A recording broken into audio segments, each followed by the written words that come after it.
ഉത്തരാഖണ്ഡിലെ ദീപക് എന്നൊരു യുവാവ് ഇപ്പൊ സോഷ്യൽ മീഡിയയിൽ വൈറലാവുകയാണ്. പലരും അയാളെ ഹീറോ എന്നാണ് വിളിക്കുന്നത്.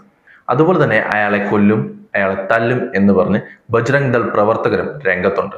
ആരാണ് ദീപക്? എങ്ങനെയാണ് അദ്ദേഹം വൈറലായത്? നമുക്ക് അതിനെക്കുറിച്ചൊന്ന് നോക്കാം. ഉത്തരാഖണ്ഡിലെ ഒരു ജിം ട്രെയിനറാണ് ദീപക് എന്ന് പറയുന്ന ഈ യുവാവ്. അദ്ദേഹത്തിന്റെ നഗരത്തിൽ 30 വർഷമായിട്ട് ഒരു മുസ്ലിമായ ഒരു അമ്മാവൻ ഒരു കട നടത്തുന്നുണ്ട്. ബാബ സ്റ്റിച്ചിങ് സെന്റർ എന്നാണ് അതിന്റെ പേര്. ഒരു ദിവസം അവിടേക്ക് ഒരു കൂട്ടം ബജ്രംഗ് ദൾ പ്രവർത്തകർ വരുന്നു. വന്നിട്ട് പറഞ്ഞത് ഈ കടയുടെ പേര് മാറ്റണമെന്നാണ്. വേറൊന്നും കൊണ്ടല്ല, ഈ ബാബ എന്നത് ഹിന്ദു പേരാണ്. ഒരു മുസ്ലിം നടത്തുന്ന കടയ്ക്ക് ഹിന്ദു പേരിടാൻ പാടില്ല എന്നതാണ് അവരുടെ ആവശ്യം. അതും പറഞ്ഞ് അവർ അമ്മാവനെ ഹരാസ് ചെയ്യുന്നുണ്ട്. അപ്പോഴാണ് ദീപകിന്റെ രംഗപ്രവേശം. എന്തിനാണ് ഹിന്ദു മുസ്ലിം എന്ന് പറഞ്ഞ് രാജ്യത്തെ ഭിന്നിപ്പിക്കാൻ ശ്രമിക്കുന്നതെന്ന് ദീപക് ചോദിക്കുന്നുണ്ട്. ഈ കട ഇവിടെ 30 വർഷമായിട്ടുണ്ട്, ആർക്കും യാതൊരു പ്രശ്നവുമില്ല. ഇപ്പോൾ നിങ്ങൾക്ക് എന്താണ് പ്രശ്നമെന്നും ദീപക് അവരോട് ചോദിക്കുന്നുണ്ട്. വന്ന ബജ്രംഗ് ദൾ പ്രവർത്തകർ ദീപകിനോട് പേര് ചോദിച്ചപ്പോൾ എന്റെ പേര് മുഹമ്മദ് ദീപക് എന്നാണ് അദ്ദേഹം പറഞ്ഞത്. അതിനൊപ്പം തന്നെ അവിടെ എത്തിയ ബജ്രംഗ് ദൾ പ്രവർത്തകരെ അവിടെ നിന്ന് ഓടിക്കാനും ദീപക് സഹായിക്കുന്നുണ്ട്.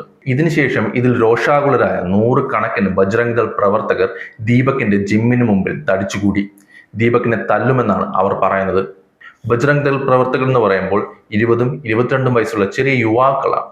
അതായത് നാളെയുടെ ഇന്ത്യയുടെ ഭാവി എന്ന് നമ്മൾ പറയുന്ന ആളുകളാണ്. ഇന്ത്യയിലെ സിസ്റ്റമാറ്റിക് ഫെയിലിയറിനെ കുറിച്ചോ ഇന്ത്യയിലെ ഇൻഫ്രാസ്ട്രക്ചർ ഫെയിലിയറിനെ കുറിച്ചോ ഒന്നും അവർക്ക് യാതൊരു ആശങ്കയുമില്ല. ഒരു മുസ്ലിം പേരുള്ള ആൾ അയാളുടെ കടയ്ക്ക് ബാബ എന്ന് പേരിട്ടതാണ് അവരുടെ ഏറ്റവും വലിയ പ്രശ്നം. എന്നാൽ ഈ ഭീഷണിയിൽ ഒന്നും തന്നെ ദീപക് ഭയക്കുന്നില്ല. തന്നെ ആക്രമിക്കും എന്ന് പറഞ്ഞു വന്ന ക്രൗഡിന് മുമ്പിലേക്ക് ധൈര്യപൂർവ്വം ദീപക് ഇറങ്ങി വരുന്നുണ്ട്. താൻ പറഞ്ഞതിൽ ഒരു തെറ്റുമില്ലെന്നും താൻ ഇപ്പോഴും അതിൽ തന്നെ ഉറച്ചു നിൽക്കുന്നുവെന്നും ദീപക് പറയുന്നുണ്ട്. ഇതിനുശേഷം ഇതിനെക്കുറിച്ച് ദീപക് തന്റെ ഇൻസ്റ്റഗ്രാം ഹാൻഡിലിൽ ഒരു വീഡിയോയും പോസ്റ്റ് ചെയ്തു. എന്റെ പേര് ദീപക് എന്നാണ്, ഞാൻ ഹിന്ദുവോ മുസ്ലിമോ അല്ല, ഞാൻ ആദ്യം ഒരു മനുഷ്യനാണെന്ന് അയാൾ പറയുന്നുണ്ട്. നമ്മുടെ രാജ്യത്ത് ഹിന്ദു മുസ്ലിം എന്ന് പറഞ്ഞ് ഭിന്നിപ്പുണ്ടാക്കാൻ പാടില്ലെന്നും മുസ്ലിംകളെ 2ാം തരക്കാരായി കാണാൻ പാടില്ലെന്നും അദ്ദേഹം ആ വീഡിയോയിലൂടെ പറയുന്നുണ്ട്.